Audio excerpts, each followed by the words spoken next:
Hey, Mr. Cow, do you know what time it is? What? It's time for another paid channel review.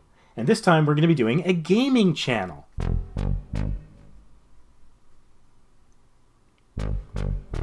Where's he run off to?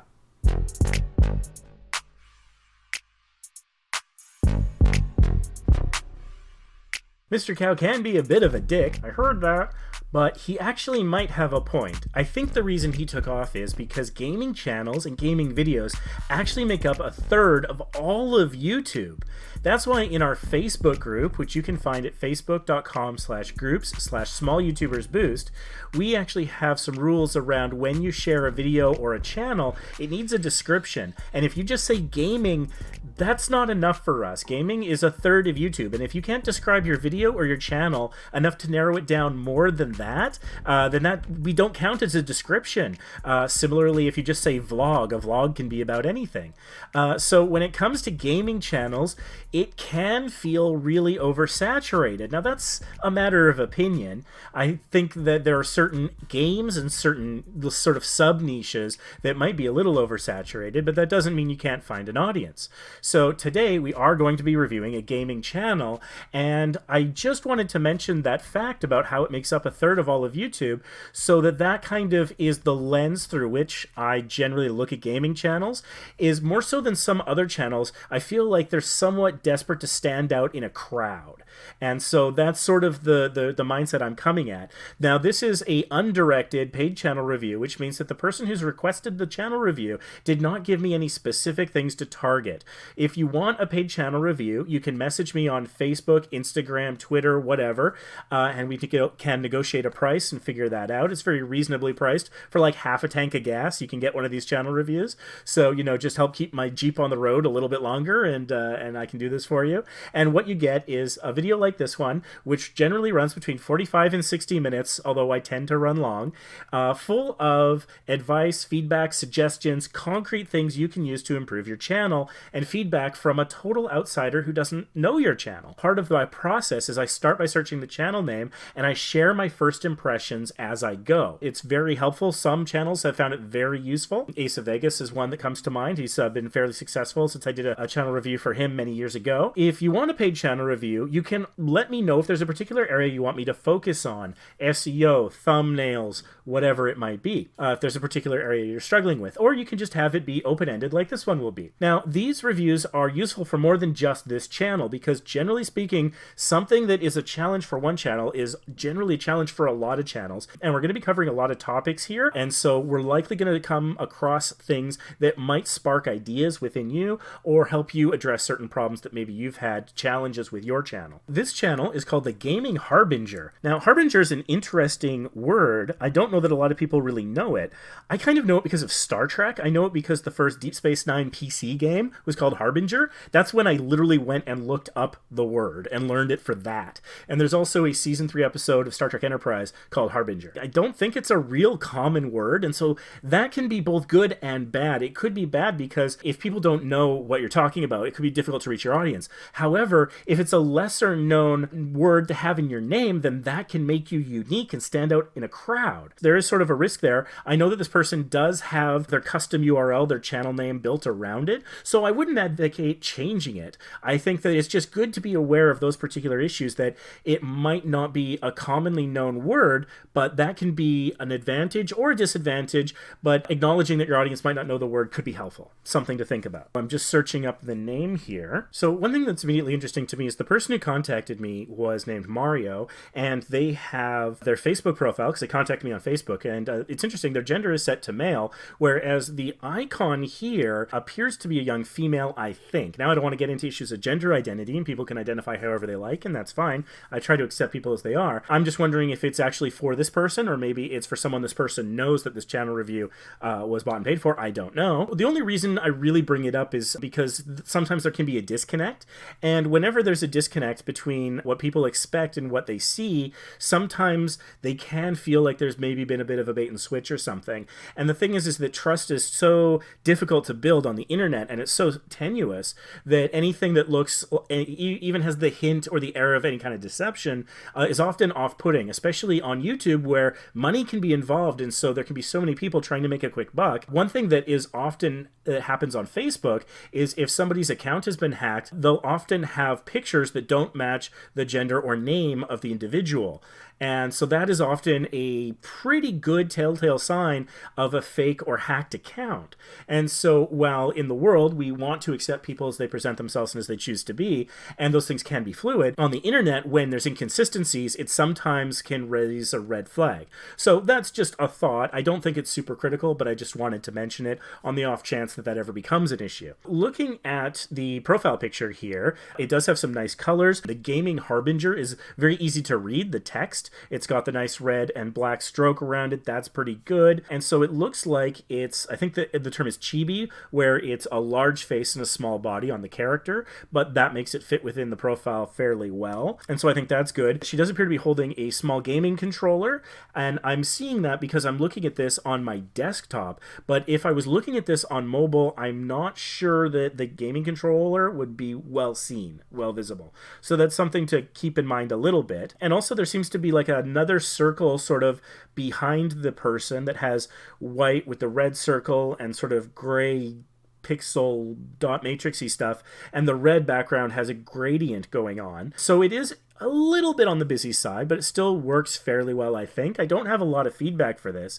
I do notice that in sort of the bottom right quadrant of the profile, I am getting these little flecks of like white or light gray, and so that looks kind of off a little bit. So even just going in and maybe having that like a little bit more fully black so that those pixels don't show, little things like that can make a big difference. Again, talking about, unfortunately, on the internet, looking at people who are pretending to be other people, hacked accounts, fake accounts, spammers, etc. Often what they'll do is they will take screen captures of other people's profiles and then re-upload them. And that will often result in pixelation, artifact errors, coloration issues, bleeding, all sorts of things like that. And so when you see little pixels that seem out of place, to me, it harkens back to that a little bit. Now, it's only in the corner, so I think that this is just like a slight cropping issue, but it can cut into the professionalism of the image. And this image is actually fairly professional. So it's little details like that, they can impact the impressions that people make. So that could be like an easy little fix to don't just go in and fill in that black, very outer rim there. It's interesting also, I was talking about the Deep Space Nine game, and I see there the third video is a long play of Deep Space Nine Harbinger, which is very interesting. I don't know if it's on Good Old Games or something like that, or Steam, or maybe you can go pick up a copy on eBay or something, but the Gaming Harbinger playing Star Trek Deep Space Nine Harbinger, I would watch that. I don't watch a lot of gaming videos, but that, I barely remember the game. I remember it had an interesting story and kind of rough graphics, but it's a very old game. But I think that would be very interesting as an idea. So if you're looking for like a what should I play next, depending on your niche, if you're in modern games, you're a PlayStation or something like that, console games, then you don't necessarily need to go outside your niche. But that might be a fun thing, maybe a special to do at 1,000 subscribers or something. I don't know if it's a little one-off, or you could do it off platform. But I just do find it interesting that when searching the name of this channel, we get a video of that game. So I think there might be a synergistic opportunity there, possibly. And the other thing too, let's talk about Harbinger for a second. I don't want to harp on it too much, but what it is a sign of things to come. Harbinger is normally with a negative connotation. So it's like if all the animals were to flee your farm, that might be a portent of doom, where maybe there is like a volcano that's going to go off or tornadoes coming and the animals sensed it somehow. That would be a harbinger. It's like an indication in advance of the negative event, I think is generally how I would describe that. And so that's interesting because if you are showing us games that aren't out yet, or games that just came out, if you can get into closed betas and still be allowed to share a video and stuff like that, like leaning into the Harbinger name of saying like, okay, I'm going to show you all the negative signs that tells you not to play this game, or here's a great game to come, things like that, it's possible. You might want to lean into it. I might be going a little bit far down a rabbit hole here, though. One time I was performing a Shakespeare play, and I got criticized by a drama critic who came there, who said that I didn't embody the name of the character, and it turned out that the name of my character was of an old gnarly tree, and I wasn't gnarly enough in my performance. And so I might be going down that rabbit hole a little bit with the Harbinger thing, I don't know. But it might also be an opportunity. So if any of the things that I suggest spark an idea, whether it's my idea or it just gives you another idea, then that's great. That's part of what I'm here to do. And of course, I give full permission for the ideas and suggestions I'm making this video to be used without any kind of copyright credit concern of any kind. Hey, if you want to credit me, cool. Remember me when you're famous is a line I often use, but you're under no obligation. Feel free to use all these tips. You've already paid for the channel reviews, so you got them coming. So let's look at the channel description, which is something that YouTubers often forget about, but it does tie a little bit into the SEO. And remember, your channel is searchable too, not just your videos. I think a lot of YouTubers fret over the SEO over videos, and that's justified, and that's an investment of time. That's a good thing. But sometimes we forget about our channel description and our channel tags. And so one of the things I like to remind people of in these channel reviews is to think critically about that as well, because this is another way people can find you. And as small YouTubers, we need to swing at every pitch. And so that's just one pitch. So somebody's searching and maybe the channel name comes up. The Gaming Harbinger is all about analyzing and discussing video game news and weeb topics. Weeb. I don't know what that means. I know Harbinger. I don't know what weeb is. I don't think that's web with an extra E. I'm thinking that might in some way tie into the genre, subgenre, or maybe the art style of that character, sort of an anime thing. I don't know. You can also expect reviews on. This is actually pretty good. This tells me that it's about modern games. And so my suggestion about that old Deep Space Nine PC game might be inappropriate, but it's actually a pretty good description. You get the channel name again at the beginning, which, there's some SEO value to that with the repetition and keyword alignment, which I'm sure I'll talk about later. I think this is a pretty good description. It gets immediately to telling me what your channel is about. It's talking about news. Harbinger. Excellent. I think that's good. Let's see about some of the video results we've got here. Oh, no, wait, that's a different channel. You see, that's game library. So that's the thing, is you have good SEO for your channel name as it relates to your channel, but only one of the top 3 video results is your channel.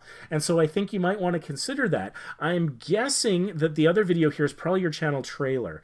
Let's take a look at the thumbnail for this result here. Video game news and reviews, anime reviews, and weeb stuff. Okay, I'm thinking that you might want to put anime in the channel description early on, but I'm not sure.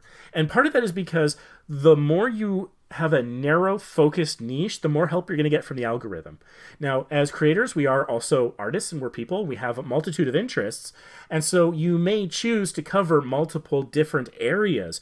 And you can do that, but I want you to make an informed choice if that's what you decide to do. You do so at your peril as it relates to the algorithm. Because if one day you're posting about anime and the other day you're posting about a video game and the other day you're posting about something else, then the algorithm gets confused as to what your channel is about and it doesn't know who to show your videos to as recommended or search results. So if you're consistently doing video game news and just video game news and you focus on that with consistency, regularity, and focus, then the algorithm knows that all your videos are going to be about gaming news. And so if someone's searching gaming news or they're known to watch a lot of gaming news, then the algorithm would be more comfortable showing your content to that particular viewer. And so you might want to consider narrowing your focus. A YouTuber that I enjoy quite a bit, Pat Contry, he covers a lot of different retro gaming stuff. He also goes and he would go to flea markets, and he has a sort of a show that he does on his channel called Flea Market Madness. And he's always said if he did nothing but that, he'd have 1 million subscribers and would be rich. He has like 300,000 subscribers and he does okay. But he says that if he just narrowed down to that one little show, that one little sub niche of flea markets, he would dominate it and do very, very well. But as an artist, as a person, he doesn't find that fulfilling. So he also does Pat the NES Punk and podcasts, and he gets into fights with the CEO, the former CEO of the Intellivision Amico, and stuff like that. So that's a conscious choice that he made, and it's worked reasonably well for him. And so I want the small YouTubers, especially if you're somewhat early in your YouTube career, to be making those intelligent, informed choices so that you know the cost of feeding the soul, as it were. And so I can't tell you what's the right answer there. That's something you have to balance and prioritize for yourself.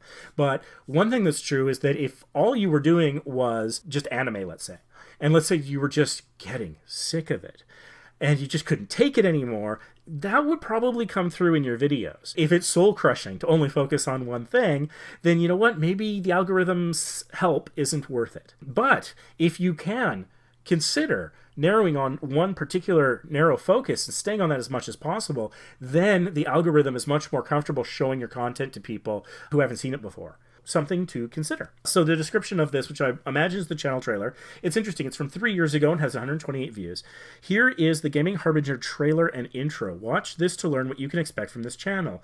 Games in order of. A channel trailer that lasts 4.5 minutes is on the long side. Generally speaking, channel trailers, you want to be 30 to 90 seconds. You want it to just be the sizzle, the best of the best, showing what value you bring to the audience and what they're going to get out of it as quickly and in as appealing a manner as possible. And so for 4 minutes, that could be a long time. Now, again, talking about Pat Contry, who I'm a fan of, his channel trailer goes longer, but that's because he has multiple relatively successful shows like Ask Frank and Flea Market Madness and Pat the NES Punk. And so he kind of explains what each of those are, and that takes a little bit of time. But as he's explaining it through the voiceover, he's having a lot of quick cuts. So I'm not sure exactly what the composition of this channel trailer is, but it is 3 years old. And so you may want to consider an updated channel trailer as well.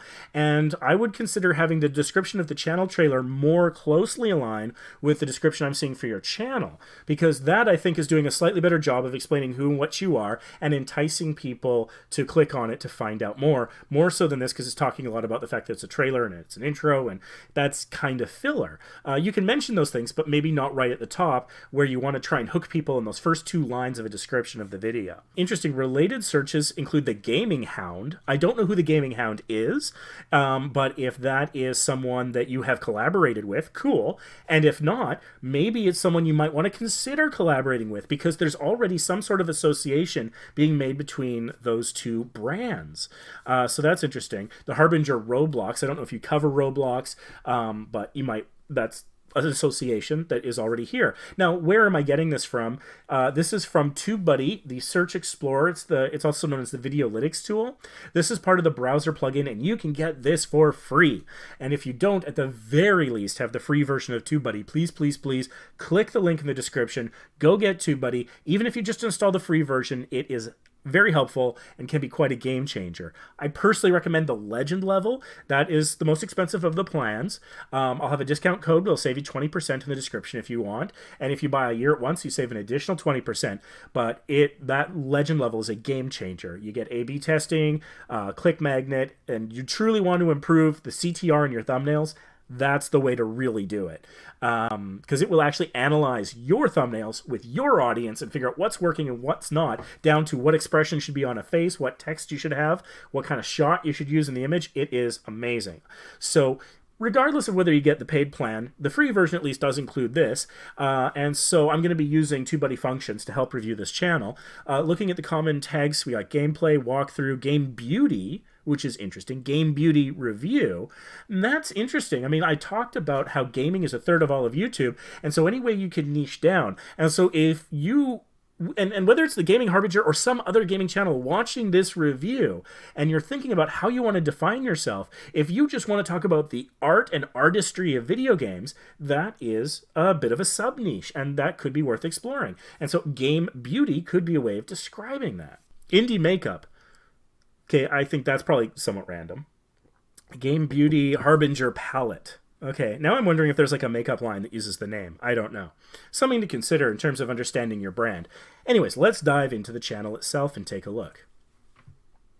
From now, I'm going to pause the trailer that plays here. And it does look like it's the same one from 3 years ago.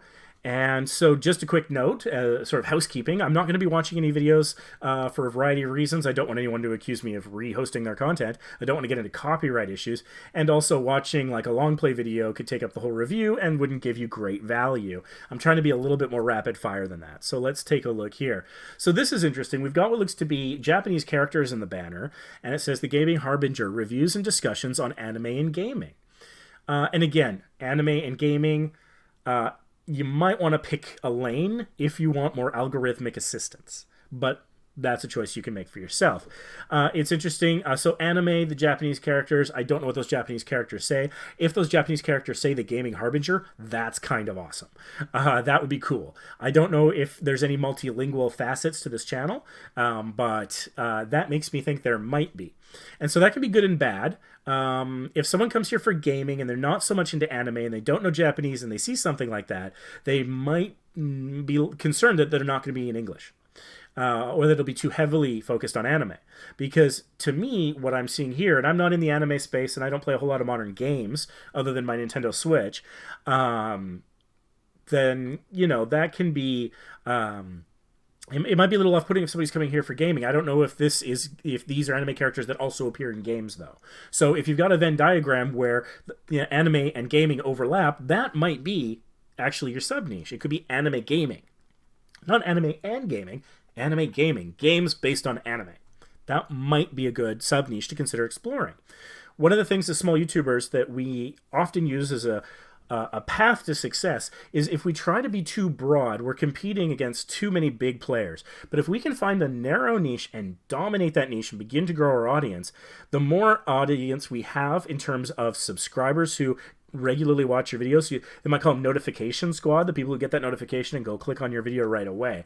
That's the power behind people like Mr. Beast. So they can publish anything. The notification squad will get those notifications and go watch whatever that is. We don't have that. We have to build that over time. And so we do that by having a narrow focus, so we don't compete with the big guys quite as much. We're just specialized. It's specialization. And so we can own those long tail SEO keywords, which I'll talk about later, or you can check out one of my videos that I talk about that in. We own the longer tail keywords as we grow our audience. And as we begin to grow our audience, then we can consider expanding to broader topics and going a little further afield. But I think in the early days, and the younger and the smaller a channel is, the more narrow your focus is, the more luck you'll have with the algorithm and search results to grow your audience to that point. We can't start as Mr. Beast. It doesn't really work that way. So another thing that I'm noticing about this banner is the way that the coloration works. It looks like there's a bit of monochromatic on the top and the bottom, a little bit more on the top than on the bottom, and it doesn't apply totally. Like your main character's hair goes into the gray area but keeps its color, so does the sword. And so that's interesting. At first it felt a little glitchy. And so I'm wondering how intentional that is. And if it is intentional, if you want to make it a little bit more even, where as much on the top as on the bottom, so it feels more centered. And I'm just wondering, what are you going for with that? Are you trying to make this one particular character pop a little bit more? And if so, then maybe leaning into that effect a little bit more is what you want to do. If it's unintentional, it is a glitch or an accident in some way, you might want to consider seeing if you can resolve it so that it's a full color top to bottom. Something to think about. Okay, so you've got 329 subscribers and 98 videos. So let's take a look here. And so again, there is this channel trailer. So it's good to have a channel trailer. And if you don't have something that meets Ray's criteria with a 30 to 90 seconds with a sizzle reel and a voiceover or music or something, I mean, that's fine. And everyone should have something as a channel trailer, even if you haven't made a proper one yet. You can absolutely have one of your shorter or more successful videos as a stand-in until you make a channel trailer. But I'm thinking that this is 3 years old. It could be worth a refresh.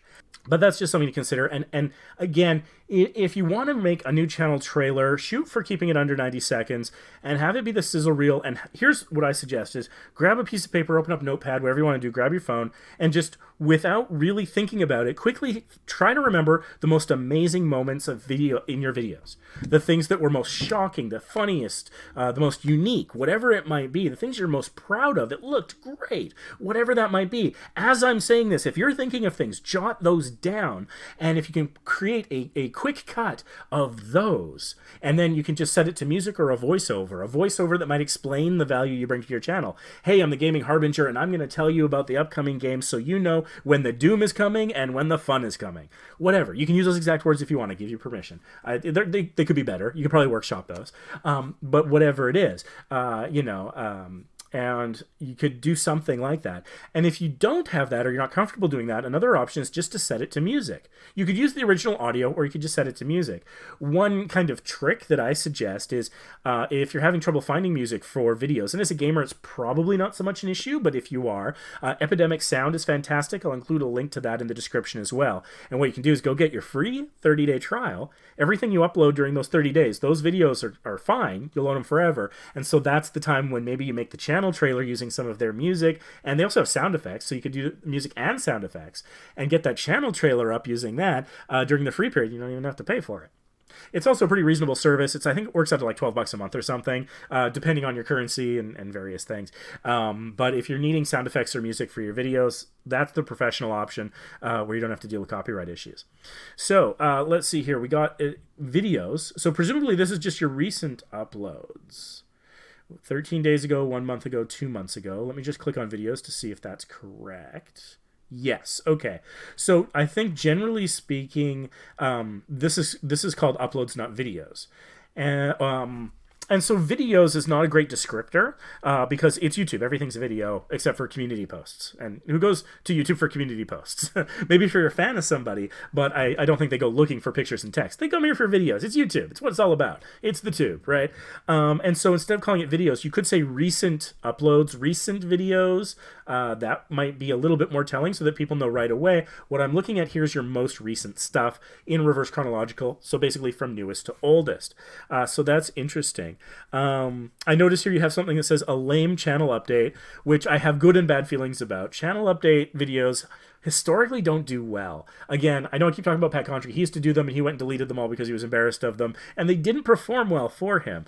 But that having been said, you go check out Cinemassacre and he gives updates about what he's doing, and those do fairly well. I like watching those. I don't watch his Monster Madness movie review series really at all, but I watch that. And of course I watch Angry Video Game Nerd because, you know, you gotta. Again, that's the difference between 300,000 subscribers and like 1 million subscribers. So I think channel updates, when you've got a following that cares a lot about your channel, your personality, that's when channel updates can do a little bit better and where people might be a bit more interested in behind the scenes versus when a channel is young. I don't know that that is a very effective tool. One way that you can talk about channel updates is in your community tab. That might be a place where you can talk about that. So I see here you've got 2 months ago. First, thank you guys for checking out the latest videos. It's doing better than I could have hoped for. I made it more of a love letter. Sometimes you get more reactions than you expect. So you're kind of talking a little bit behind the scenes and stuff like this. Yeah, I'll give that a thumbs up. Why not? So I think that instead of making channel update videos, you might want to consider making more community posts. That might be a better place for it for now. One thing that I also just realized, looking at your banner, I don't see any social links. So I'm going to check your About page. Well, this is interesting. You do have some links set up on your channel for Facebook, TikTok, and Twitter.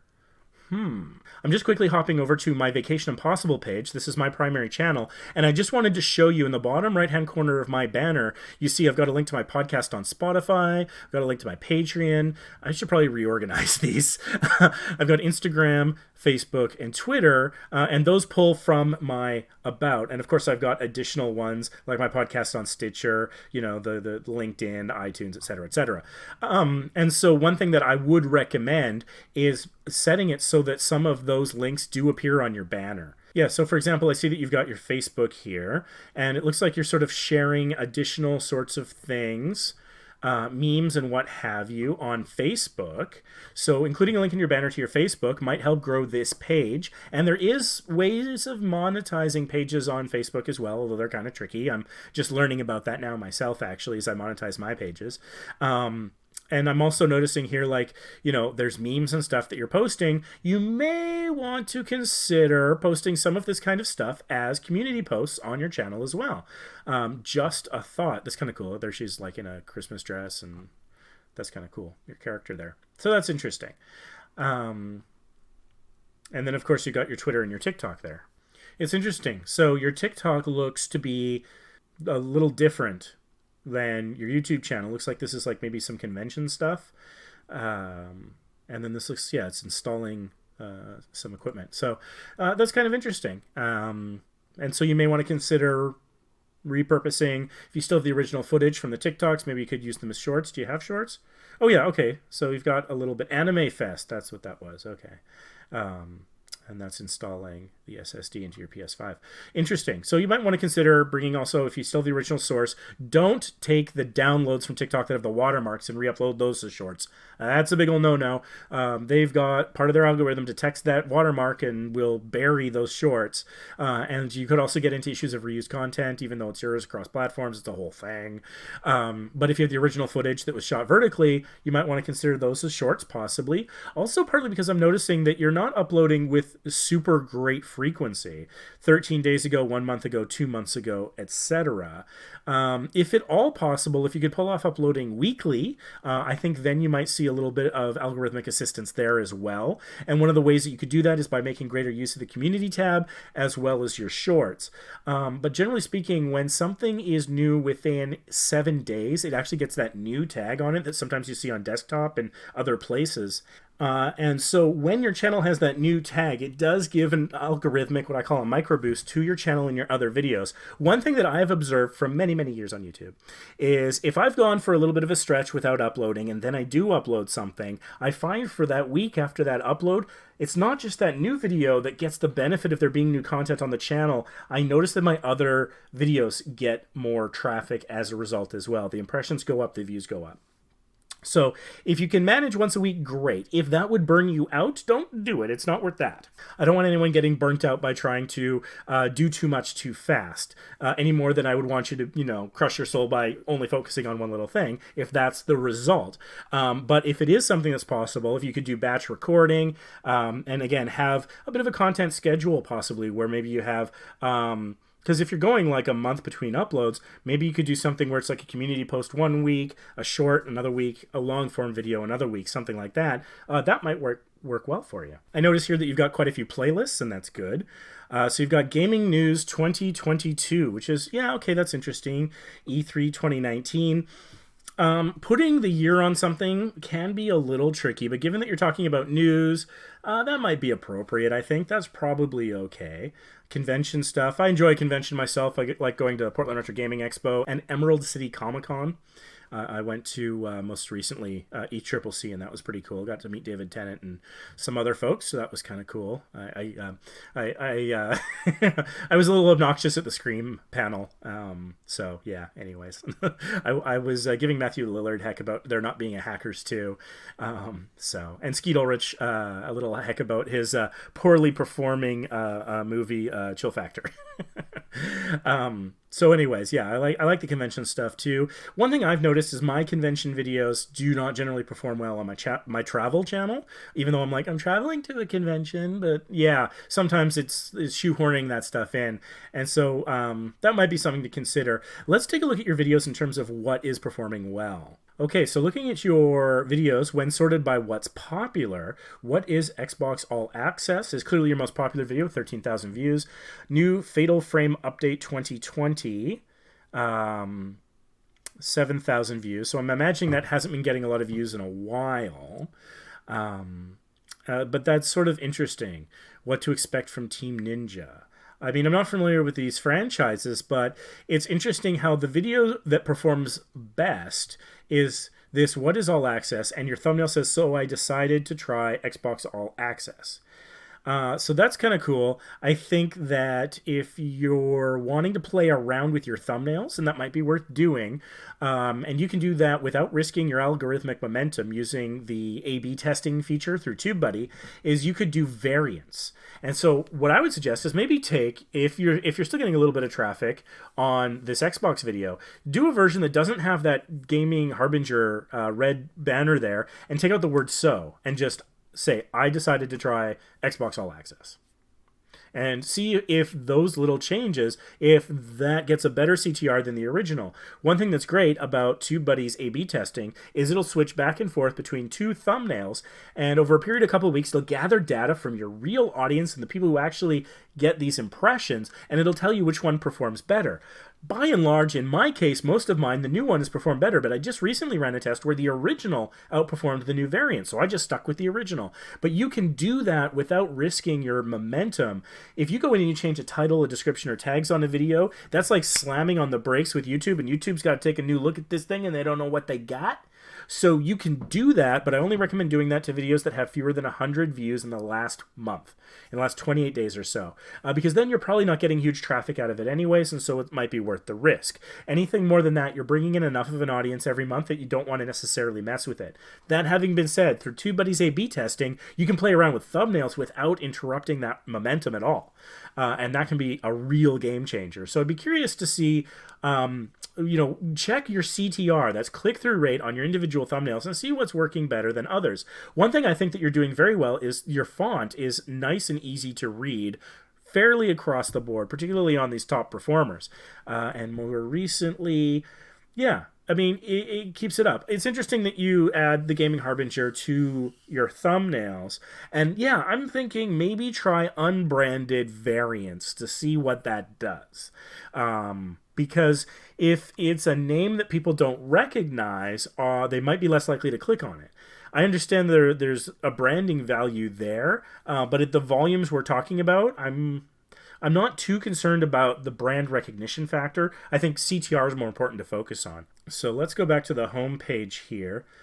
My most popular videos. Okay, so popular uploads. Yeah, that's pretty good. Calling it my most popular videos. Yeah, that's probably fine. Yeah, I mean, it feels a little informal. But that can be okay. Because one thing that's interesting, it's a silly little nitpick, but sometimes this is where like ideas and impressions of professionalism come from, is this doesn't have every word capitalized, whereas all your others do on this page. So that's interesting. But I do think that having like recent uploads, and again, I strongly recommend including the word recent in there, or a synonym thereof, latest, something like that, to make it clear that that's what this is, I think is a good idea. Fatal Frame videos, this is probably a good choice here. It's kind of a focus. You got a full list. That's good. Anime reviews, same thing going on there.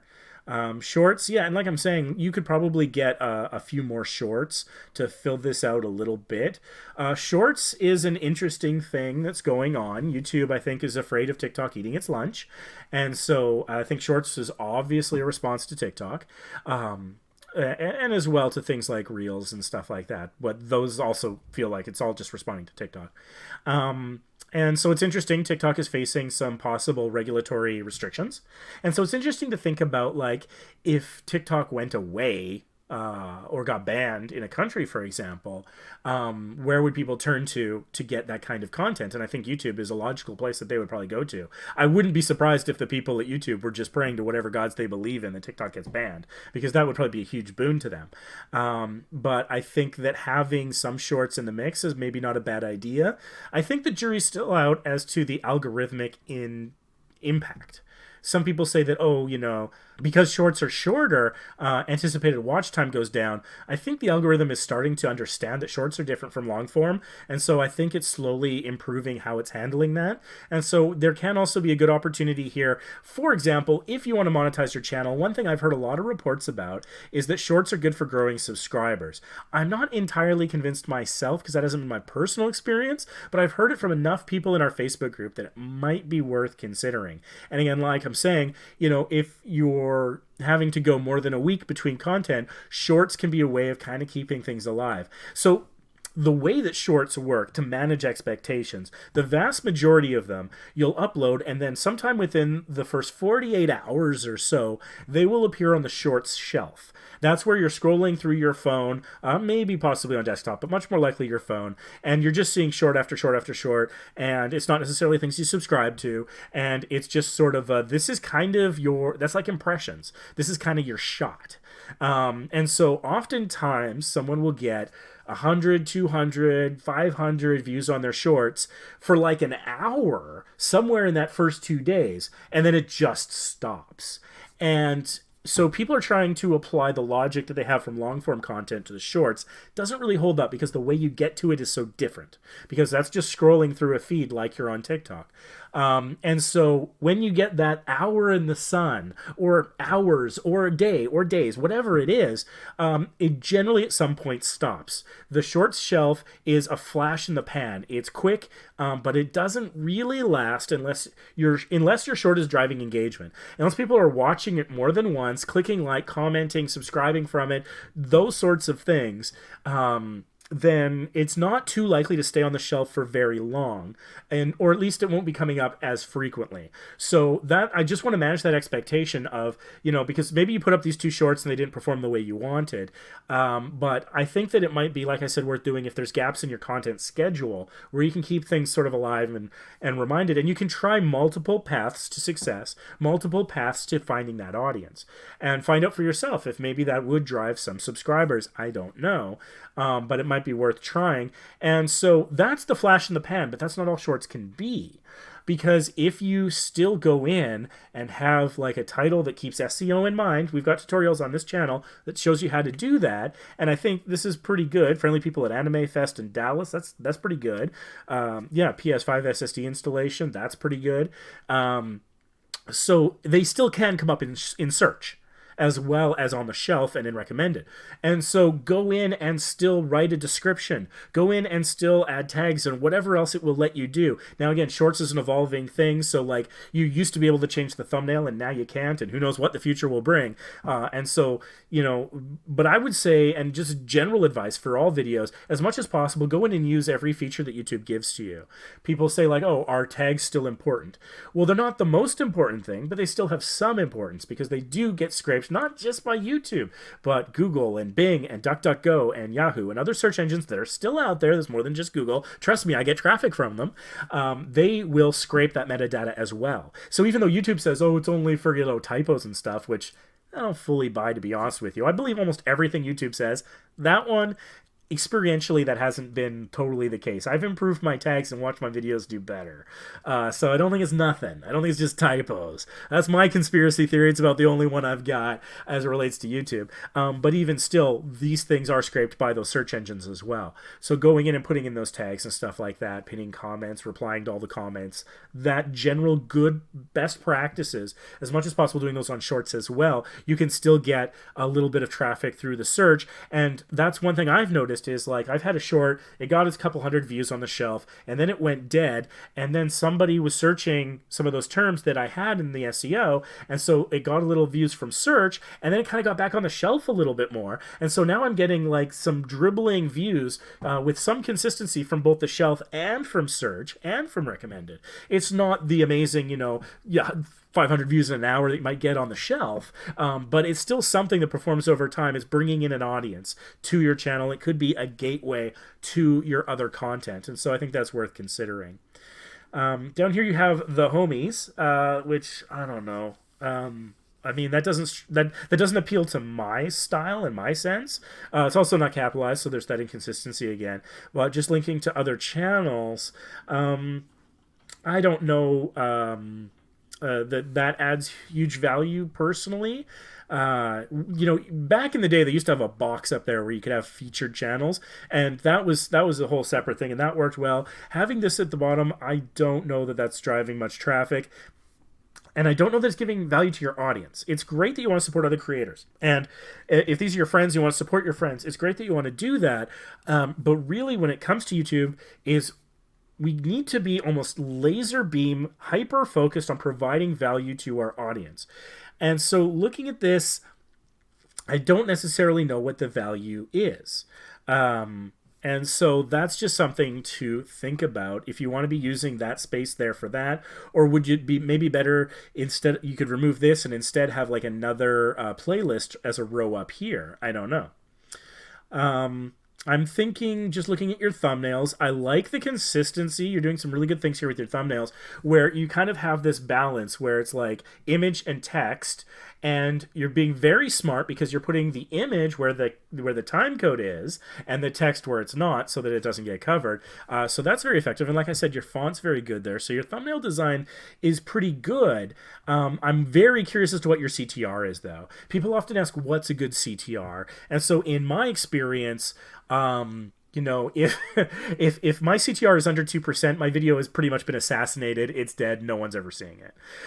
In the 2 to 5% range, it might get a little dribbling of views here and there, but not too much. That's kind of like like 2% less, it's straight up dead.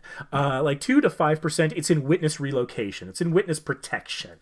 5 to like 9%, okay, that can be a steady performer. That could be getting that regular amount of like, you know, 1 to 2 to 300 views per month or something like that. And so it can be a kind of a slow but steady performer. You forget about the video for a couple years, come back and you're like, wow, it's at a couple thousand now. When did that happen? slowly but consistently, and those kinds of like evergreen, slow, steady performers, it's good to have those. And then when you can get above 9% into the 10% plus range, that's when stuff blows up. I'm not necessarily talking about going viral, but that's where you really get the strong performers, where you're getting a good 1,000 views more or more a month or something like that, depending on search volumes. So I think that being just kind of ruthless with our thumbnails as much as possible can be a really important part of, like, more than tags. I think thumbnail CTR is more important than tags. I'll say that.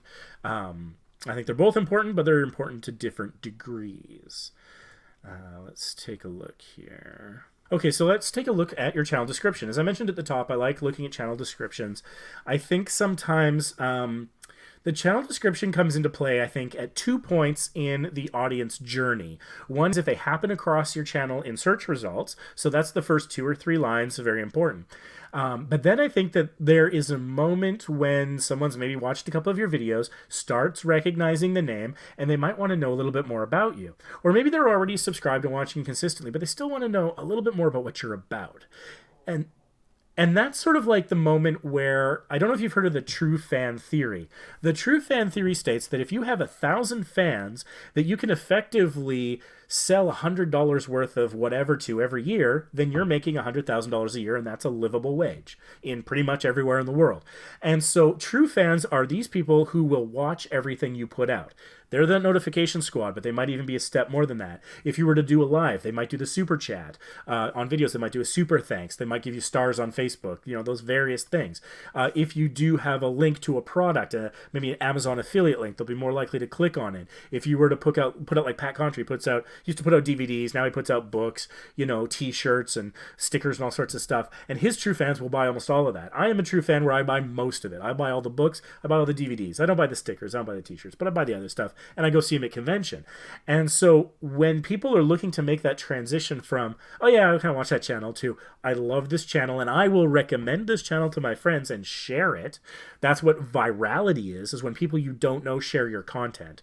Don't let people tell you, oh, viral is a million views or something. It's not about a number. It's about how it spreads. It spreads like a virus from person to person. And so one of the ways that you do that is by connecting with your audience on an emotional level. And you can do that by sharing your why. This is something I talk about quite often. But if you have a purpose behind what you're doing, and I think everyone does, they just might not have articulated it yet. And this book by Simon Sinek can help. I'll put a link, affiliate link to Amazon. Yeah, see what I'm doing there, in the description. But this is quite great. If you don't want the book, go check out his TED Talk. It's like the 2nd or 3rd most viewed TED Talk in the world.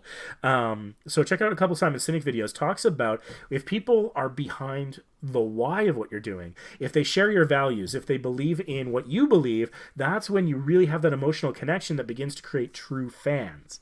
And that's where I think channel description can do that to explain to somebody who wants to know more. So let's see, from 1999 to 2002, I was a part of the YouTube Club's community and ran several different anime forums. By 2000, I was co-founder of the biggest anime forum, co-founder of the biggest Sailor Moon forum, and founder of the biggest... Okay, that's interesting. I've been attending anime conventions for over 20 years. Okay. I haven't been going to conventions that long. And again, it's not anime for me. For me, it's retro games and Comic-Con. Now that the pandemic has subsided, I will be going back to covering more conventions. Okay, so obviously you have updated this somewhat recently, since it does make mention of the pandemic. I would remove the mention of the pandemic, honestly. I think you could just say something like, going forward, I am so excited to be going back to and covering more conventions. Or something like that. I think about the impact of pandemic, that word. I know that early in the pandemic, people were getting demonetized for even saying the word. And that's not an issue so much anymore, but I think also it could confuse a little bit about the algorithm, because it's what I would call a counterindication. So if I'm seeing tons of words in here about anime, and I am, and then I run into something that's medical, or political or news or whatever like that to me is sort of one of these things is not like the other. And so I think that from an SEO standpoint, that could be a little problematic. It's also a little bit dated and stuff like that. And maybe people are sick of hearing about it. I don't know. But that might be, you could mention it sideways. And I'm not talking about those silly games where it's like, oh, call it the Rona. No, I'm talking about or a certain public health crisis. don't play those games, but you could say something like, now that the world has opened up again, I'm so excited to be going back to conventions. And put it in the present tense, not I will, I am. Because then they're like, well, like I gotta wait around, when is it happening? And it's just a bit more active. I think like advertisers will tell you to use active verbs as much as possible. And so I am going. I'm so excited to be going back. Something a little bit more current, present, active. In the future, I would like to create some longer documentary-style videos on game creators and anime directors. That's interesting. Again, though, my concern, it feels like you're going in a couple different directions here and spreading even more, which, I mean, that might be fulfilling, but, I mean, you gave me some cash to do this review. Makes me think you want to take it seriously. Maybe monetize this one day. Kind of make that cash back. That's one of the things I like to think about. Like, if I do a cruise excursion and it's like $30 bucks or something, $40, and I do a video about that, when that video hits 30 or $40, I'm like, I made the money back. And I love that feeling. And so I don't know if that's anything that you care about, but I think pulling in different directions can be a little tricky. So longer documentary style videos, that's cool. On game creators, that makes sense. But with the name Gaming Harbinger, the anime part, I see how that's your background though. And so again, I mean, to me, the perfect marriage there would be anime games. And then you can kind of talk about that would be sort of the linchpin, and then you can kind of diverge from that a little bit here and there, as long as you generally come back to that core.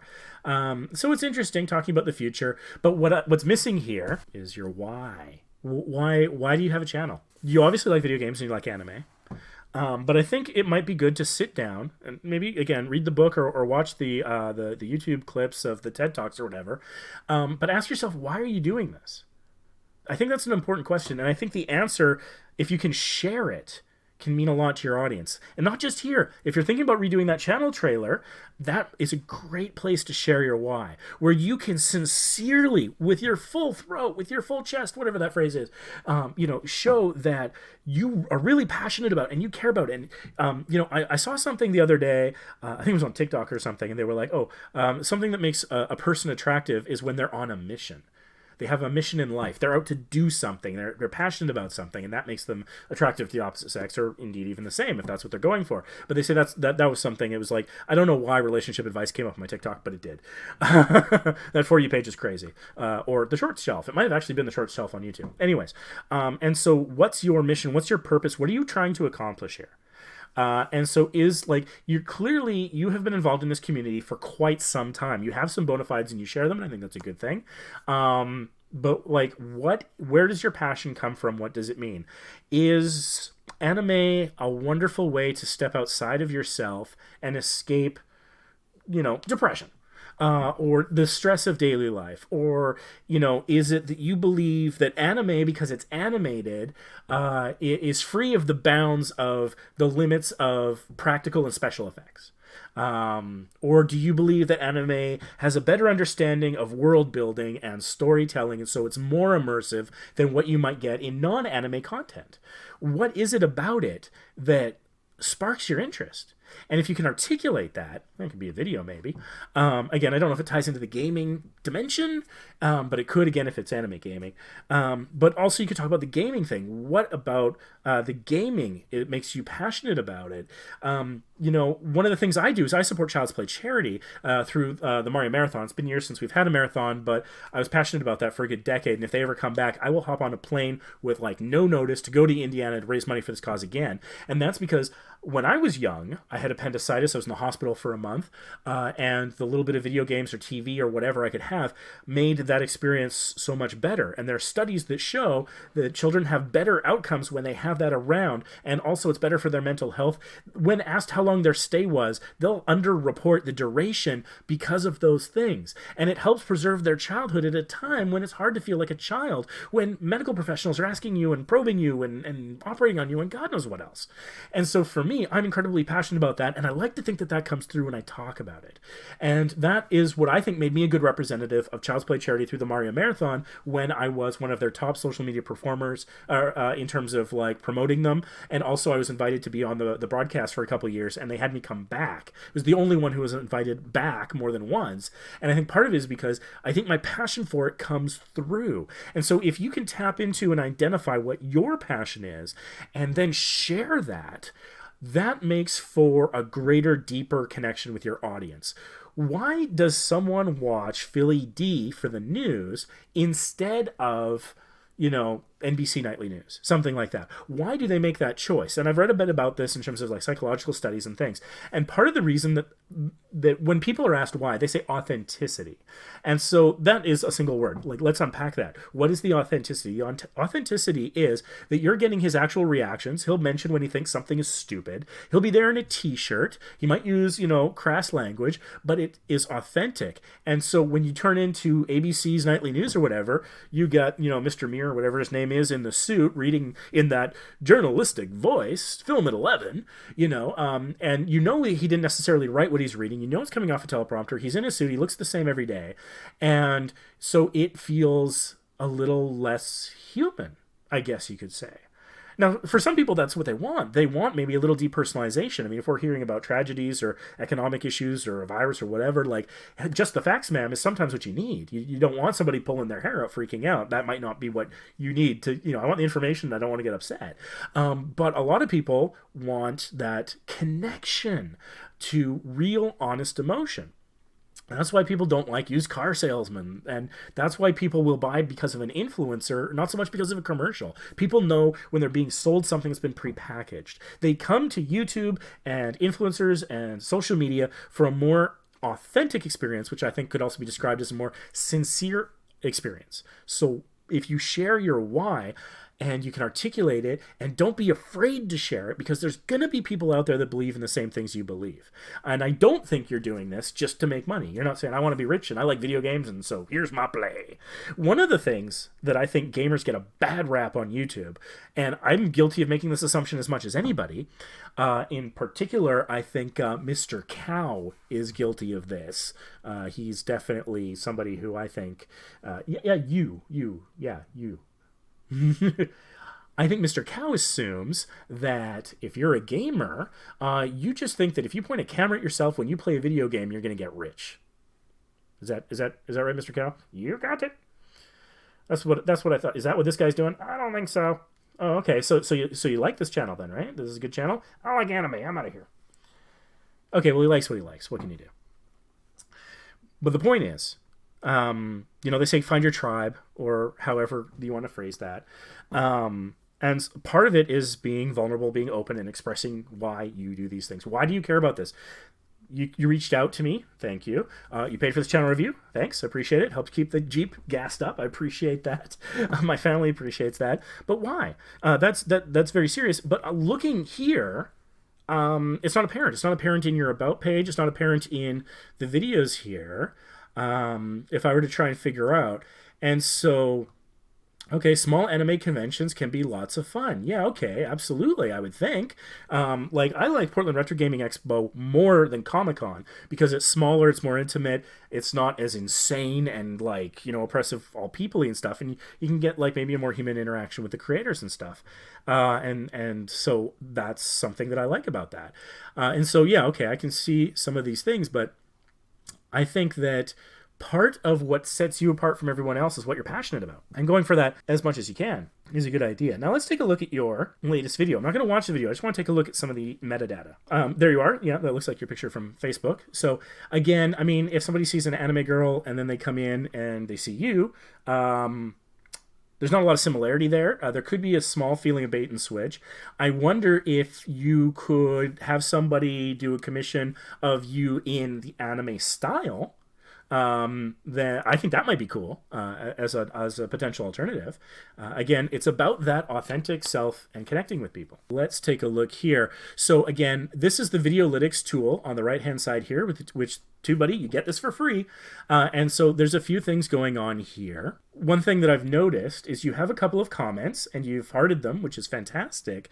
But I also recommend pinning a comment. So pick the first one that's good or the best one or however you want to manage it and pin that and do that for every video. There's a couple of reasons for this. One, it gives you a micro boost in the algorithm.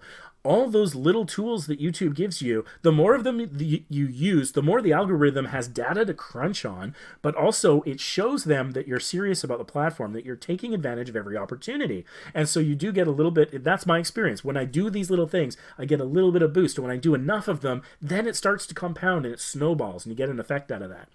And so I noticed that this has not been shared on Facebook. I cannot believe that there's not a Facebook group out there, either about Persona 3 or whatever, portable gaming, something, that you couldn't share this in. And if there is no such group, you might want to consider creating such a group and grow the audience yourself that way. But I think that there are probably communities out there that would possibly welcome this video or others, and finding those and sharing them. And I would recommend, like, I call it targeted social sharing. You can go into Small YouTubers Boost and you can share this and just say, hey, should you play Persona 3 Portable? You could share it there. You probably won't get any views, or 1 or 3 views or something, not very much, unless it just happens across randomly somebody interested in Persona 3. The odds of that are remote. A lot of people do that. It doesn't work for them. They get frustrated. But that's because they're social sharing. They were going to a learning community and sharing. It's better to try and learn in the learning community than share, unless you're sharing something you've learned. So what you want to do is you want to find your audience where they already exist. And there's got to be Facebook groups that will let you share this where they would potentially appreciate this. I have to believe that they're out there, and if they're not, create it yourself maybe. And again, just get a good URL, a custom URL for your group, have it up there, and just see if people join. You don't have to make a big deal out of it, but that might be one way of doing that. Also, even just sharing it on your personal page. Hopefully you have, I mean, if you're going to conventions and you play games, presumably you're going and seeing other people and you're friending them on Facebook. They're already your friends, things like that. And so hopefully they might go and support you on Facebook a little bit, and that could be how they find your videos. It's one thing to ask your friends to subscribe and turn on notifications. Notifications don't always work. Even when you do everything right, and they do everything right, they still don't always work. Even if they select all, it doesn't always work. And so sharing it on Facebook could be a reminder. One of the things that's important to remember about recommended videos on YouTube is that one of the primary things they look at, it's not who you're subscribed to, it's the last 100 videos you watched.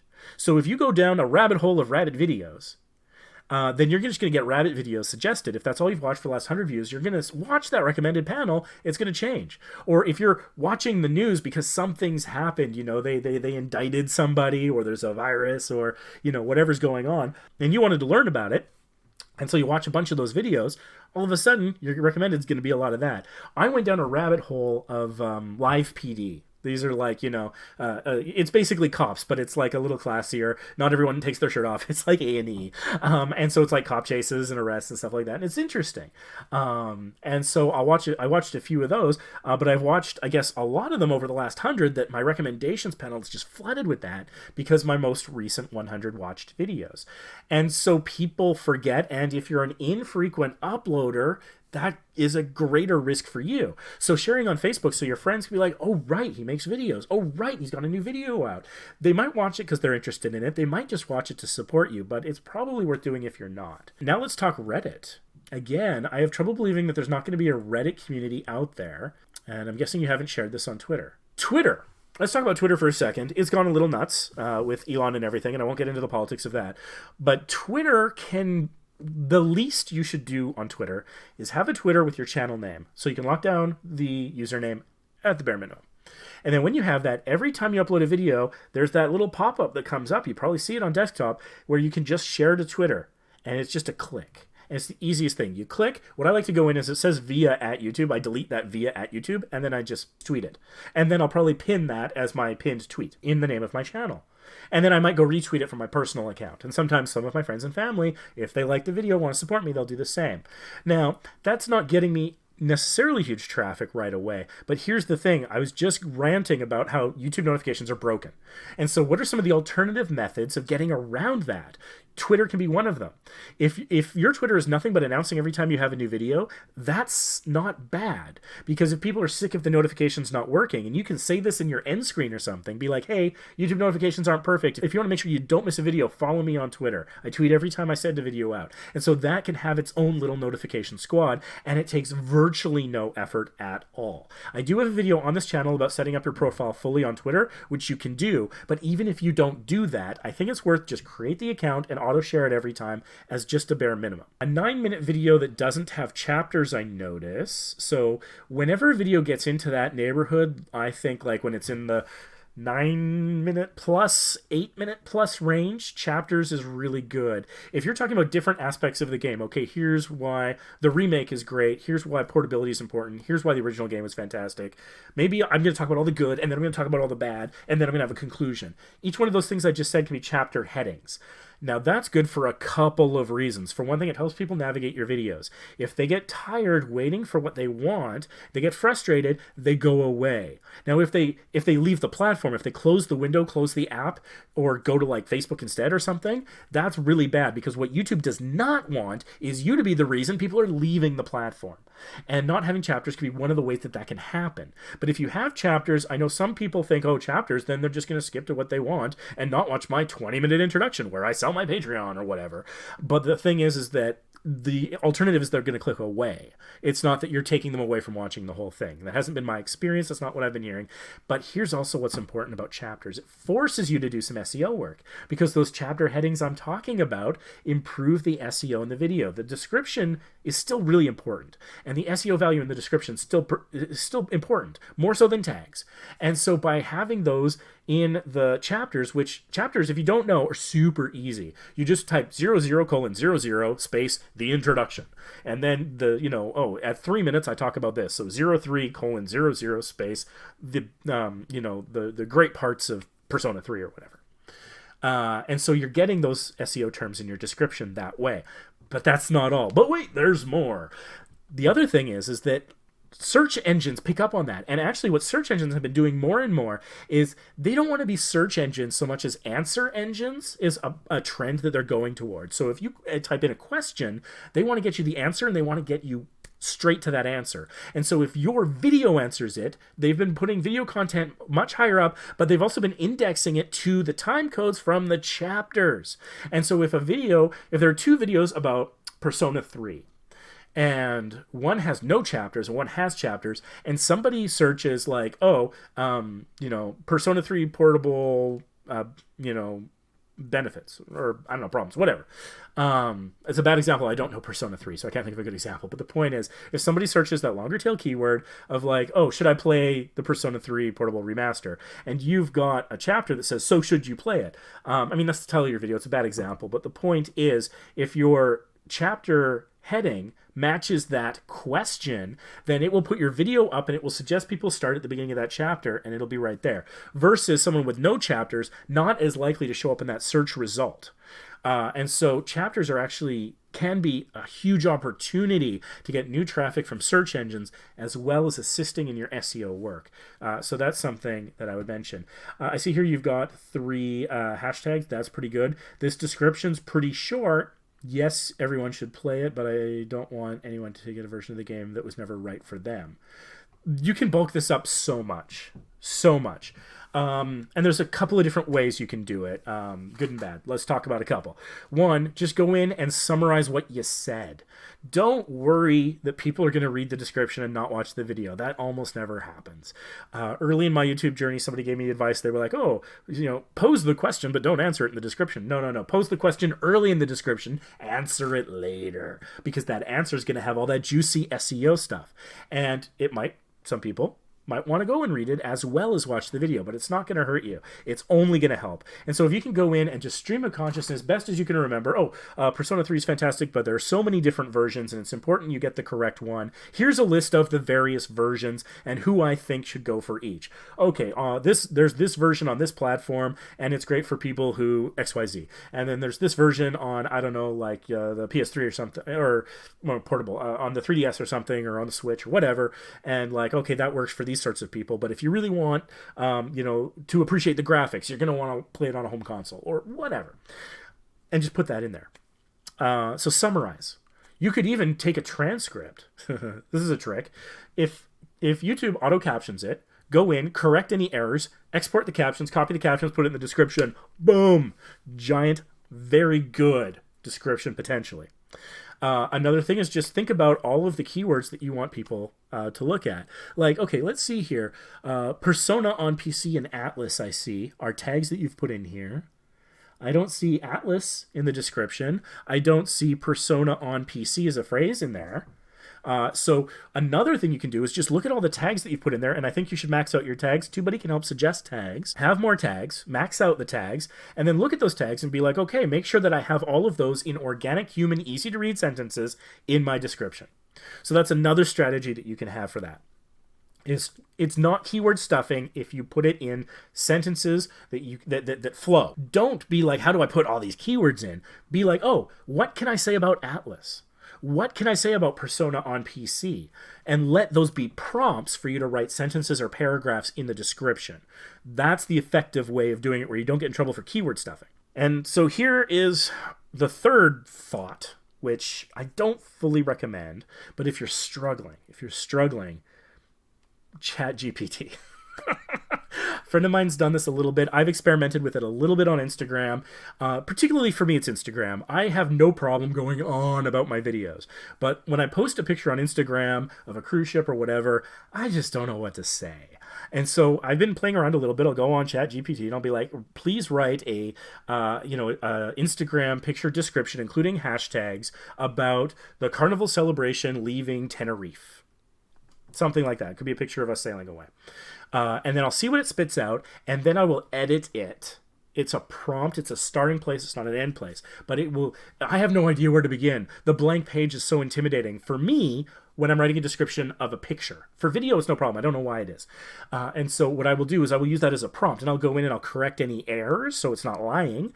I'll change its language. I'll make it sound like me. I might add to it. I might throw the whole thing out and be like, I can write this better.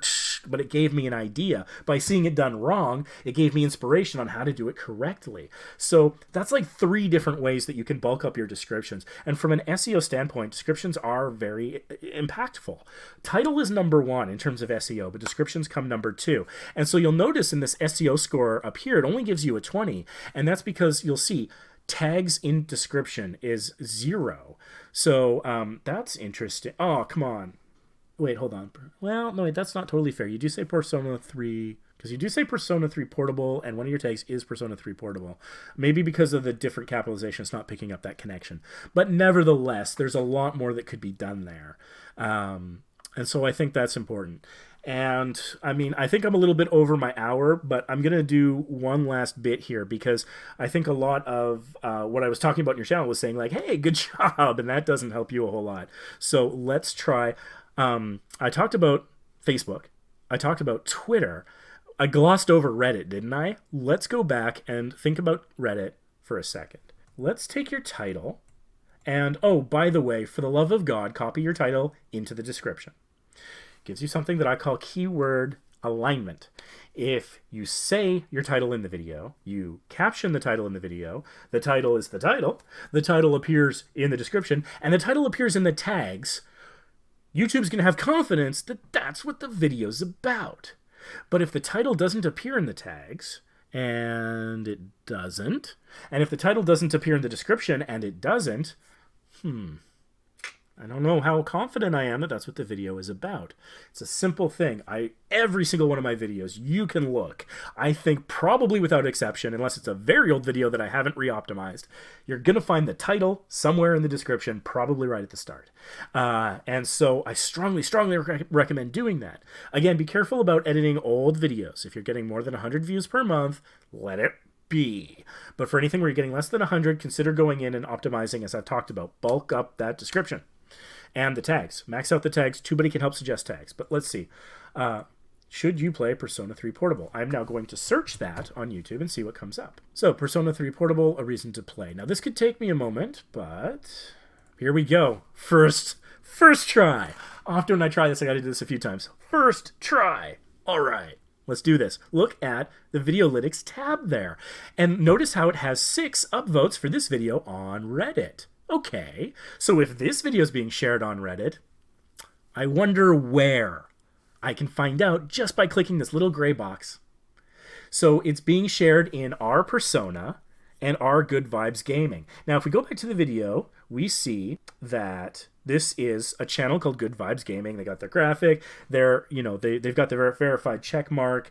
If I scroll down, you can see, so my head isn't totally blocking it. You see that they've got that check mark. Got 126,000 subscribers. So, okay, they've got their own subreddit. Do you need your own subreddit? Probably not yet.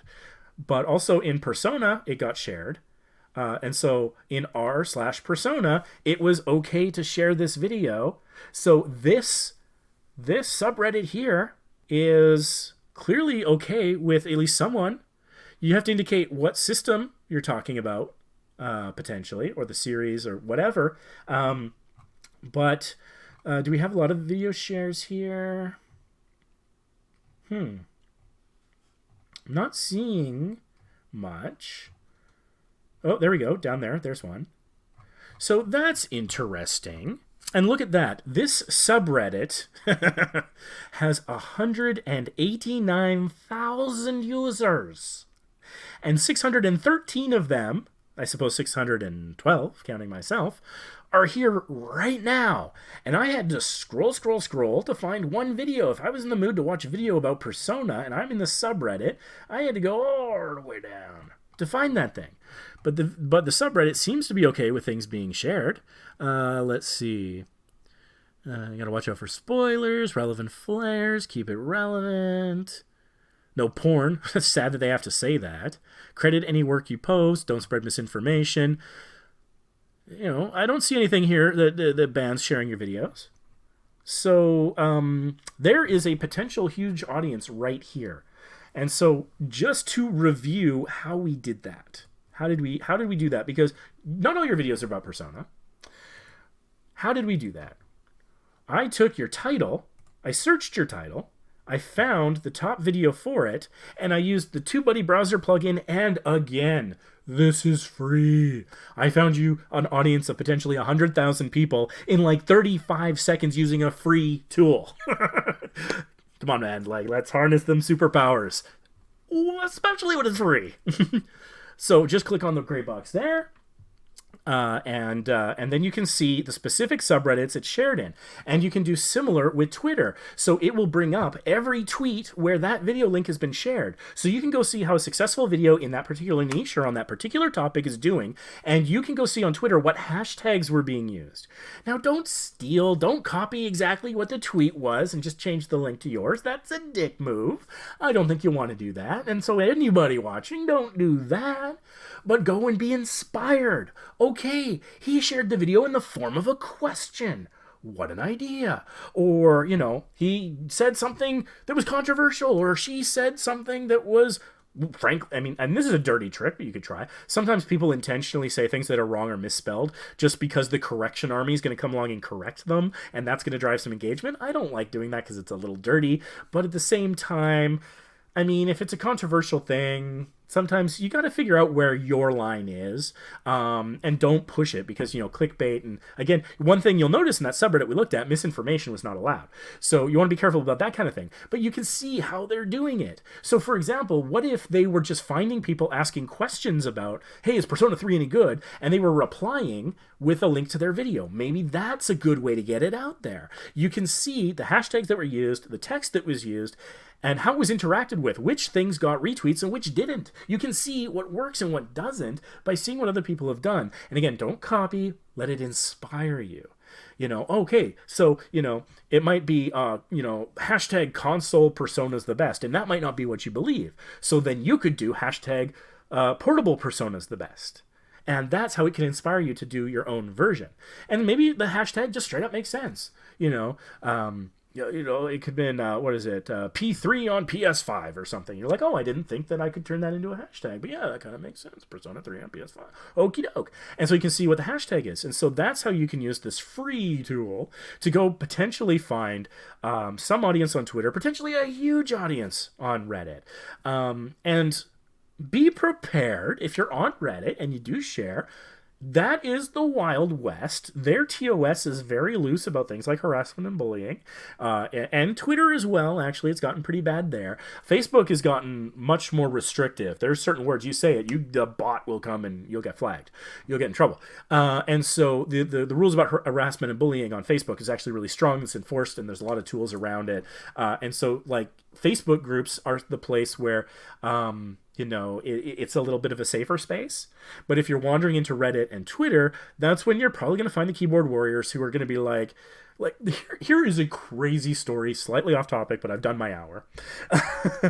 Here's a slightly crazy story. I was invited into a Facebook group specifically because one of the admins wanted me to go in and share some of my videos on a particular topic because they thought it would help their community. This was cool. This has never happened to me before. This was a new thing.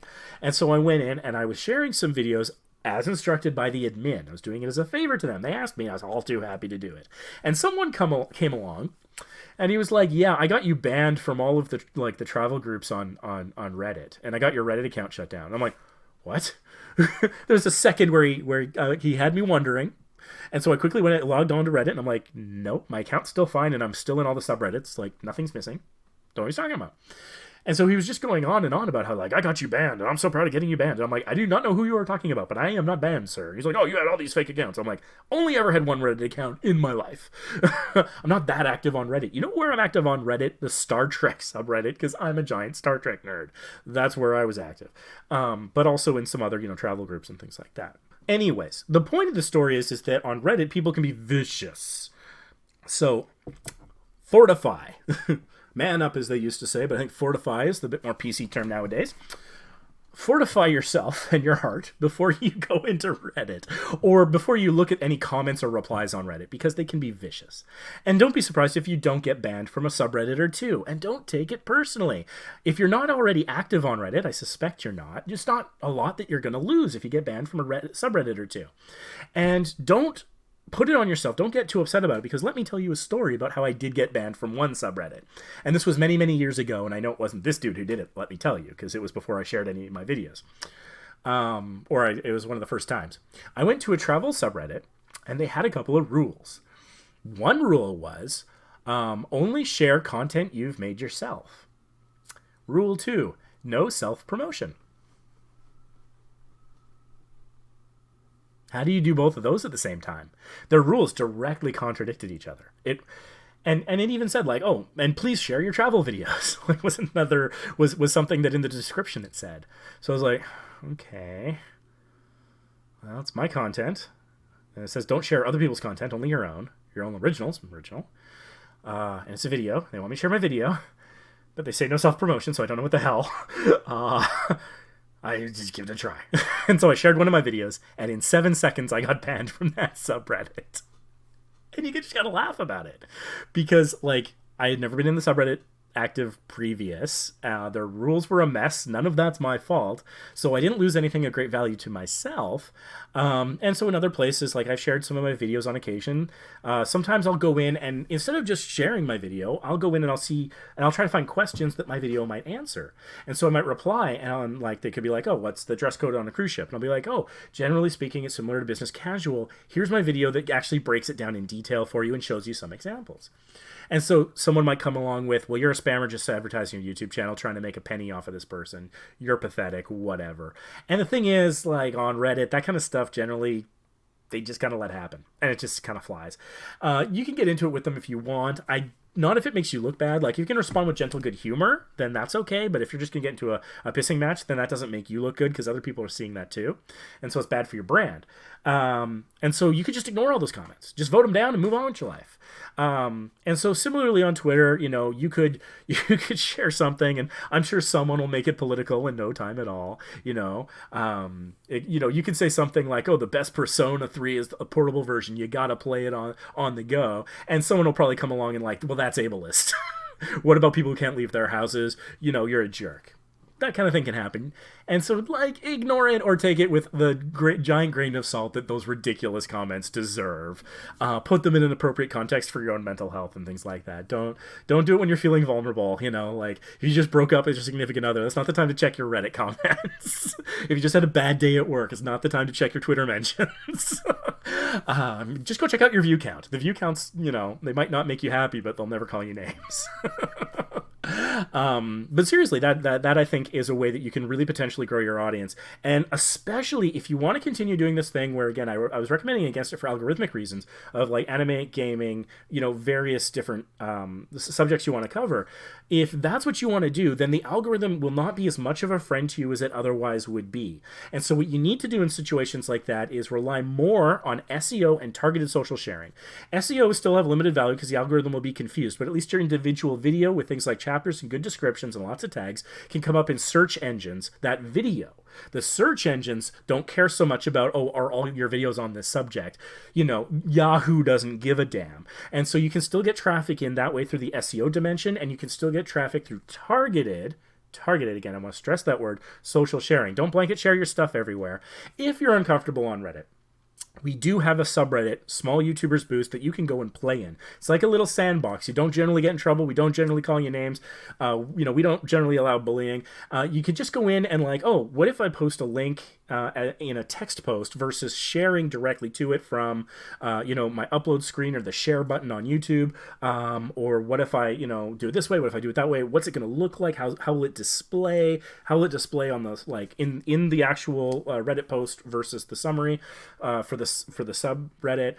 You can go in and play there. And so, you know, go in and experiment and then see about using TubeBuddy to go and find those communities where you can share your videos successfully and then ignore the replies if they're harsh, or have a good conversation, you know, if you're in that good mental space. But I think that's how you can grow your channel without relying too much on the algorithm. If you're getting frustrated, anybody who's watching, if you're getting frustrated with those impressions, take control with targeted social sharing and SEO. One last thing. I'm way over time here, but one last thing I did want to mention was just about how there's no contact information for you here. There's no email. So what I would consider doing is having an email. It's just for your channel, and have it set up there, and there's a way where you can mask it, where they have to click on it to see it, so that the bots and the spiders and the hackers and whatever, they don't go and harvest it for spam purposes. But let's say that maybe I have an indie game coming out that is in an anime style, and I want the Gaming Harbinger to cover it. And maybe I'm willing to sponsor that video or give you an early access, you know, or closed beta, something. And I want to reach out to you. Maybe I want to partner with you. Maybe I like your style and I'm another creator and I'm like, we can do some great work together. I don't really have a great way of reaching out to you right now. I can try and contact you through Facebook and Twitter. That's a little bit of extra work. And if it's a business, they're not going to want to do that. If it's a person, they'll probably maybe more likely to do it. If it's another creator, they'll be like, oh, great, I'll go tweet at them. I'll slide into their DMs, whatever. But if it's a business, they're less likely to do that. They're more in like a traditional corporate structure where they will send an email properly formatted and everything with, you know, the details of the cold offer that they want to make or whatever it is. And so as your channel grows, those potential opportunities could come along. And so I would suggest having the email there so that they can have a way of contacting you in that kind of more traditional business way. But if you are interested in generating income from this at some point in the future, getting access to games, you like going to conventions, you like small conventions. What if you were accredited media at an anime convention one day? How cool would that be? If that's not on your bucket list, that should be on your bucket list. Because that would be, I'm excited for the prospect for you if you were to ever do that. I think that would be pretty dang cool. Have a media pass and get like special access. Wouldn't that be great at these events you already want to go to, already love, maybe wouldn't have to pay for? At your current level, it's not as likely to happen, but depending on how small the event is. One thing that I noticed, I was at, was I at Purge? Yeah, I was at Portland Retro Gaming Expo, and I was in line behind a channel called Rule of Two Review. And I don't want to tell too many tales out of school. Such a nice guy. He was really supportive. My channel was like under 100 subscribers at the time, I think. And we just got into chatting while we were waiting to meet James Rolfe of Cinemassacre, the AVGN. And so he had told me about how he had just hit, or he was about to hit 5,000 subscribers, and he was checking his phone and kind of refreshing to see if he had hit it yet. And so I was curious. I was like, oh, well, is it just the milestone? And he goes, no, I have a deal with Nintendo. Now, this was years ago. And he basically said, like, Nintendo said if I hit 5,000 subscribers, they would fly me out to New York for the early access preview access to the Nintendo Switch, because it hadn't come out yet. And so he was going to be invited to that, but only if he had hit the 5,000 subscriber mark. It was a condition of the deal. And I've talked to other creators. 5,000 subscribers was often a metric that a lot of companies years ago, I don't know if it's still true, would use before approaching somebody about things like that, amazing opportunities. And so sometimes some of those things, they call it social proof. Oh, if you've got this many subscribers, you must be good. I mean, as creators, we know that's not always a great indicator. Sometimes you can have tons of views and people don't subscribe, and who knows why people do anything. And I have a video on how to get more subscribers and how to help with that. And so I think that's worth watching. But my point is that be accessible in a responsible way. So don't just free text your email in the description of every video. That might be too much. And also I'll tell you a quick story, and this will probably be, honestly, the last thing. I had created a video about basically it was about the power outlets on cruise ships, on one particular cruise ship. Actually, it's like a 90-second 2-minute video, not a very long video. It was a little tip video. I was just saying, like, hey, here's a look at the plugs on the cruise ship, and since you only have like one, make sure you're always charging something. That way, you know, you're making good use of the plug. That was my stupid little travel tip video. It got a couple hundred views. And then a company contacted me and sent me a free product. It was this multi-plug thing where you plug it in, you get a bunch of stuff, and I got it for free. And I created an affiliate link through Amazon, and I sell one of these almost every single day. And I make about 50 cents off of that. But why did they approach me? At the time I had, I don't know, 1,100 subscribers, 1,200 subscribers or something. Not a lot. The video only had like 230 views on it. Why did they contact me to offer this free thing? And I kind of inquired, and I found out basically why. And so here's the deal. My SEO in the video was so strong that if you searched like cruise power outlet, my video came up first on YouTube, on Google, on Bing, on Yahoo. And they were wanting to sell their special cruise compliant multi-prong thing where you plug it in, you get all these outlets. Outlet extender, they call it. And so since I was the top result all over the place with my dinky little video, even though I hadn't yet gotten a lot of views on it, even now I don't think it has a whole lot of views, 2,000 maybe, I don't know. Not huge numbers. But the fact that I had dominated the SEO so completely, the company said to themselves, okay, we can try and compete with this guy. We can try and make a video that will sell our product, that will do as well, or we can just give him one and let him do a review of it.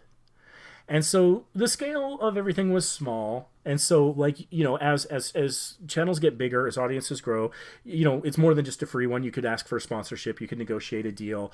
Maybe you could have a special affiliate program. That's happened with me somewhat recently where, again, I did a video about a problem that cruisers face. And it got a few thousand views, 5,000, 9,000, I don't know, nothing huge, a decent amount. And so a company reached out to me to send me this product. Now, the little cube thing was like $15. This product valued $130, and they gave me a special affiliate link where anyone who buys it through my link, I get 10% of that. So anytime one of these sell, I get $13. Ironically, to this point, I haven't actually sold any, I don't think. I have to check. It's been a couple weeks since I've checked. But they sent me like 3 of these things. And so that's like $400 value in free product. And again, it was because my video came up well in search results. And so it just made more sense for them to work with me than to try and compete with me. So small channels can still get these business opportunities. And so having a professional way to be contacted is a way of keeping that door open. So hopefully you found this useful. I mean, honestly, I'm excited about that Reddit opportunity for you. That was a big potential audience. Don't get totally caught up in the numbers. Just because there's like 100,000 people in that subreddit doesn't mean they check it with any regularity. It doesn't mean they're inclined to click on it. But the possibility, the sheer possibility of it is exciting, I think. And so I wish you all in the future. One thing I recommend when I make these videos is I suggest come back in 6, 9, 12, 18, 24 months, whatever it is, 36 months, and rewatch this video again in 6 months, a year's time, for a couple of reasons. One, we've covered a lot, and there's so much to remember and so much to do on YouTube that it's easy to forget. And also, I think that it would be interesting for you to come back and see, I've got your numbers up here. 329 subscribers, 98 views, 49,000 views. 98 videos, 49,000 views. This is a snapshot in time. And so I think that it would be interesting, and I think it has value, to come back and look at this again when you're further in your journey. When you've got your 1,000 subscribers and you're just struggling to get the watch time, or maybe you're monetized, or whatever it is, or you just got your first sponsorship opportunity or something like that, to come back and remind yourself of maybe those little things that we all forget sometimes. I forget about my own channel description often enough, and other things, but also just to have a moment where you can just say, like, this is how far I've come in this amount of time, and feel some pride in that, because I think your numbers are going to be, and it's not all about the numbers, it's about a lot of other things, personal fulfillment, sponsorships, collabs, things that you can't measure as easily as numbers, but also I think the numbers. And so I think that would be kind of a cool thing to do. It's something I recommend, but ultimately it's up to you. So I just want to thank you for hiring me for this paid channel review. I hope you found that you got your value out of it. Let me know in the comments. And for other people who are watching, if you're interested in a paid channel review, reach out to me on Facebook, Instagram, Twitter through direct message. And like I said, for like half a tank of gas, you can get something like this. I put hours and hours into this, but I just want a little compensation for my time. Otherwise, my family never would let me do this because I eat up the room and it takes up my time. But if that's something you found useful, or if you just found this useful, you found it interesting, let me know. And what kind of tips do you have? Those of you who are watching, who might not be the Gaming Harbinger or myself, what recommendations do you have for this channel? What do you think this channel should be doing to help it grow and succeed on YouTube? Other than that, don't forget to check out our other videos on this channel. We got videos on SEO. We walk you through writing a good title, good description, good tags for SEO. That's a 3-part trilogy. We've got a video on staying motivated as a YouTuber. That's hard. I get it. I struggle with it. And I think sometimes the channels where I see the inconsistent uploads, and my channel has inconsistent uploads, sometimes that's a motivational struggle. And so I've got a video that talks about that, hopefully motivates you. We got videos on how to get subscribers. We got a trilogy on that. How to get your first 1,000 or 2,000 subscribers, how to get 100 in a month, and 10 every day. The 10 every day one does require some investment, but the others are largely free. Things that you can do to grow your channel. So thanks so much for watching. If you haven't already subscribed, give the video a like. If you found it useful at all, let me know in the comments what you think, and we'll see you in the next video and in our Facebook group. Thanks so much for watching.